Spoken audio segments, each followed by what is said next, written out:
करो। किस लिए प्रेस कॉन्फ्रेंस बुलाई गई है?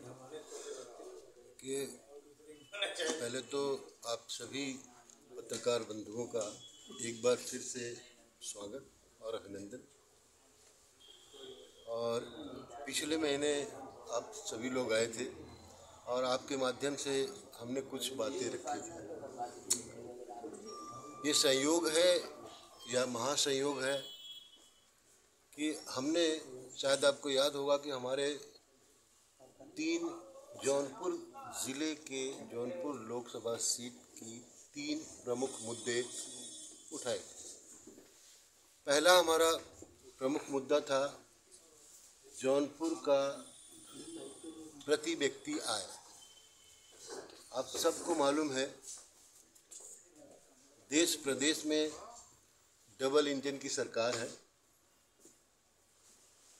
2014 में देश की प्रति व्यक्ति आय 8,000 रुपये थी। आज 2023 में देश की प्रति व्यक्ति आय हो गई है 16,000। इसका मतलब हुआ कि प्रति व्यक्ति की इनकम डबल हो गई भाजपा के 9.5 साल के गवर्नमेंट में। इवन उत्तर प्रदेश की जो प्रति व्यक्ति आय है वो ऑलमोस्ट डबल हुई है। दुर्भाग्यवश जौनपुर की जो प्रति व्यक्ति आय है वो 3,000 रुपये है। यानी जो नेशनल प्रति व्यक्ति आय है वो 15,000 है, जौनपुर की कितनी है? 3,000 रुपये। इसका मतलब ये हुआ कि हम 1/5 पे हैं आज की तारीख में अर्निंग। इसका दूसरा मतलब ये भी हुआ कि जौनपुर में आज भी गरीबी का लेवल ज़्यादा है और किसी भी ज़िले से लेके। और आपको पता है कि अगर एक परिवार में 6 लोग हैं, माँ बाप, मियाँ बीबी और 2 बच्चे, और उसके घर की प्रति जो व्यक्ति आय अगर 3,000 रुपये है, इसका मतलब आप ये भी देख जानेंगे कि कम से कम 30% लोग ऐसे हैं जिनकी सैलरी 1 लाख, 1.5 लाख, 2 लाख, 2.5 लाख, 3 लाख में। तो अगर इनको हम निकाल देंगे ये 30 लोगों का, तो अगर आप देखेंगे एवरेज 70 से 75% जो घर है वो घर 10,000 के नीचे की इनकम करके अपनी गुजर बसर कर रहा है। तो अगर हमें उनके जीवन स्तर को सुधारना है तो पहले हमें जौनपुर की प्रति व्यक्ति आय बढ़ानी है, जौनपुर की प्रति। और ये तभी बढ़ेगा जब सब मीडिया बंधु जागरूक होकर इस पर चर्चा करेंगे, बहस करेंगे, सारे नेताओं से पूछेंगे भैया कितना है। पहले तो उनको मालूम हो कि ये सोचते भी हैं प्रति व्यक्ति आय के बारे में, गरीबी के बारे में, और उसके बाद कैसे बढ़ाएंगे इसको। उनके पास क्या विकास का मॉडल है, क्या जरिया है।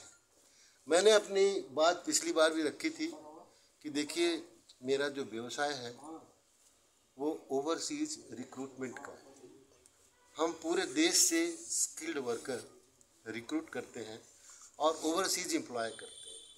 यानी कि हमारे पास जो करीब 8,000, 9,000 या 10,000 बच्चे हमने भेजे हैं जिनकी सैलरी यहाँ पे होती है 10,000, 9,000, 8,000, उनको हम 40,000, 50,000 में भेजते हैं। पिछली बार भी मैंने आपसे कहा था कि टेक्निकल ट्रेड सेंटर, प्रधानमंत्री स्किल योजना हर जगह है, हर शहर में है। इवन गोरखपुर में आप देखेंगे तो स्किल सेंटर्स की एक मार्केट है। जैसे सब्जी मंडी होती है ना, वैसे वहाँ मार्केट है।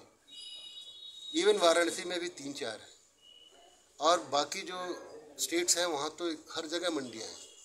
जौनपुर में इसका नामो निशान नहीं।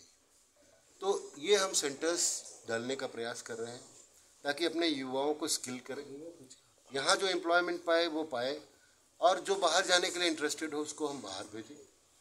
इसके अलावा जो दूसरा हमारा जो विकास का मॉडल है, जो मैंने सोच रखा है कि जो हमारा इंडस्ट्रियल हब है जो कि ऑलमोस्ट अभी क्लोज होने की कगार पे है, उसको फिर से डेवलप करना। और मुझे हर्ष हो रहा है कि पिछली बार मैंने कहा था कि जौनपुर के चारों तरफ रेलवे लाइनें हैं, और रेलवे लाइनों की वजह से हमारी कम से कम आधा घंटा 45 मिनट किसी भी मार्केट में जाएं, बदलापुर, मड़ियाहू, शाहगंज, तो आपको 45 मिनट 1 घंटा गंवाना पड़ता है रेलवे के चक्कर में। बहुत अच्छा लगा कि हमारे माननीय मंत्री श्री गिरीश चंद्र यादव जी इस बारे में पहल किए। वो हमारे प्रेस कॉन्फ्रेंस के करीब 15-20 दिन बाद हमारे जो भारतवर्ष के रेलवे मिनिस्टर हैं उनसे मुलाकात किए और इसके बारे में बृहद चर्चा की। और हमारे माननीय रेलवे मिनिस्टर जी ने आश्वासन दिया कि हम इस जौनपुर जो चारों तरफ से रेलवे लाइनों से घिरा है उसके ऊपर अंडरपास या ओवरब्रिज का निर्माण हम बहुत जल्द से जल्द करेंगे। तो ये बहुत ही अच्छा लगा और ये सारा काम भाजपा ही कर सकती है। तो आप लोगों को मैंने सिर्फ ये बुलाया कि देखिए भाजपा का जो मिशन है, विजन 2024 है, उस विकास और सुशासन पे रहा है और हम उसको फिर से कंटिन्यू कर रहे हैं। अयोध्या में जाने का निमंत्रण मिला कि नहीं आपको? भाई साहब, मेरा नाम है अजय सिंह रघुवंशी और मैं आता हूँ डोभी से। और आपको मालूम है कि स्वामी भद्राचार्य जी ने कहा था कि अगर राम के परिवार को देखना है तो डोभी में जाए।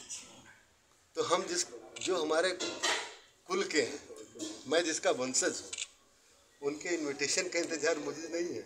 अखिलेश यादव जी कर सकते हैं और लोग कर सकते हैं, हम तो घर में इनविटेशन क्या होता है। जा रहे हैं? जाना है, बिल्कुल जाएंगे। केंद्र में सरकार आपकी, प्रदेश में भी सरकार आपकी है। ऐसे में लगातार आप दूसरी बार प्रेस कॉन्फ्रेंस में ये कहने के लिए बात है कि हम युवाओं को रोजगार देंगे। तो इस रोजगार को लेकर युवाओं के लिए क्या आपके द्वारा क्या कारोबार किया जाएगा? देखिए, केंद्र में हमारी सरकार है, प्रदेश में हमारी सरकार है, डबल इंजन की सरकार है। और आपको मैंने पहले ही बताया कि केंद्र का जो पर कैपिटा है वो डबल हो गया, स्टेट का पर कैपिटा डबल हो गया। इसका मतलब कि रोजगार क्रिएट हुआ, स्टेट में भी हुआ। 13,000 लोग गरीब, 13 करोड़ लोग देश के गरीबी रेखा से ऊपर आ गए। ये मोदी जी की सरकार की देन है। मैं केंद्र की और राज्य की जो विकास की जो गति है और जो इन्होंने विकास किया है उस पर पिछले जो 3 स्टेट के इलेक्शन है ऑलरेडी जनता ने उसको स्वीकृति दे दी है, मुहर लगा दी। केंद्र 100 में 100% है। मोदी जी की जो गारंटी थी सब पूरा हुई। आपको पता ही है धारा 370 का नाम नहीं है आज। आपको पता है कि अयोध्या में भव्य प्रभु श्री राम का मंदिर का निर्माण हो चुका है। विरोधी पार्टियां दिन का इंतजार कर रही थी, दिन भी आ गया है। और आप सुशासन उत्तर प्रदेश में देख रहे हैं, जहां हमारी बहन बेटियां आज सुरक्षित हैं। सुबह से लेकर शाम तक, रात में 9 बजे 10 बजे कहीं भी आ जा सकती है। मेरा जो जौनपुर स्पेसिफिक जो मुद्दा है उसको हम देखिए, हम जौनपुर से आते हैं, हम इस मिट्टी में पैदा हुए। अगर हमारे भाई, हमारे परिवार के लोग की इनकम कम है तो हम क्या बोलेंगे? कम नहीं है, कोई एक्सेप्ट करेगा? और हम चाहते हैं कि जो सच्चाई है वो हमारी सरकार को भी मालूम हो और विरोधियों को भी मालूम हो। अगर उनके पास विकास का कोई अच्छा मॉडल हो तो पेश करें, और जनता अगर पसंद करती है जरूर उनको देखेगी। ठीक, अभी चुनावी मैदान में है, 2024 को किस तरीके से आप देख रहे हैं? देखिए, मोदी जी जब से प्रधानमंत्री बने हैं, जनता में लगातार भाजपा के प्रति प्रेम बढ़ा है। और वो सिर्फ इसलिए बढ़ा है कि मोदी जी दिल से प्रधान सेवक हैं। उन्होंने लगातार विकास किया है। 13 करोड़ लोगों को गरीबी रेखा से ऊपर खींच के लाए हैं। देश में की जो इकोनॉमी है वो one of the top 5th economy बन गई है। 3rd लार्जेस्ट इकोनॉमी की बात कर रहे हैं, विकसित भारत की बात हो रही है। तो मैं ये बातें सिर्फ इसलिए कह रहा हूँ कि आज प्रधानमंत्री मोदी जी की सरकार है, योगी जी की सरकार है। हमें पूरा विश्वास है कि हम चूँकि जौनपुर से हैं, जौनपुर हमारे लिए इम्पॉर्टेंट है, जौनपुर के मुद्दे हमारे लिए ज़्यादा इम्पॉर्टेंट। कहते हैं ना, पहले अपना घर संवारिए फिर दुनिया देखिए। तो मैं अपने जौनपुर की बात कर रहा हूँ कि हमें जौनपुर का विकास कैसे करना है। जौनपुर की जो 3,000 रुपये की प्रति व्यक्ति आय है, इसको नेशनल जो प्रति व्यक्ति आय है उसके बराबर कैसे करना है, हम उस पर फोकस्ड हैं। और मेरा दिमागी मंथन, और मैं आप लोगों को भी इनवाइट करता हूँ कि आप लोग भी बुद्धिजीवी हैं, मीडिया वर्ग, ये भी अपने तरफ से सोच के अगर कोई सजेशंस हो कि क्या होना चाहिए तो वो भी हमें बताएं, हम उसको रखेंगे और उसको हम सीरियसली ले रहे हैं। मैं सुबह शाम इसी बात में लगा हूँ कि हमें जौनपुर की जो प्रति व्यक्ति आय है, लोगों की इनकम कैसे बढ़ाएंगे, जौनपुर में विकास का मॉडल क्या होगा, यहाँ पे जो सड़कों का जो सिटी के अंदर जो कनेक्टिविटी है इसको कैसे सुधारेंगे, इंडस्ट्रियल एरिया को हम कैसे चेंज करेंगे, हमारा वो फोकस है। इस समय जहां पूरा देश राम मंदिर का इंतजार कर रहा है, वहीं सपा के नेता स्वामी प्रसाद मौर्य लगातार सनातन धर्म को बदनाम करने की कोशिश कर रहे हैं। स्वामी प्रसाद मौर्य छोड़ के गए थे, हश्र क्या हुआ आपको पता है। आज भगवान और सनातन को जो बदनाम करेगा उसका हश्र आपने देख रहे हैं किसका क्या हुआ है। भगवान अब 500 साल की वनवास के बाद फिर से आ रहे हैं। पूरा देश ही नहीं, पूरी दुनिया प्रभु राममय हो चुकी है।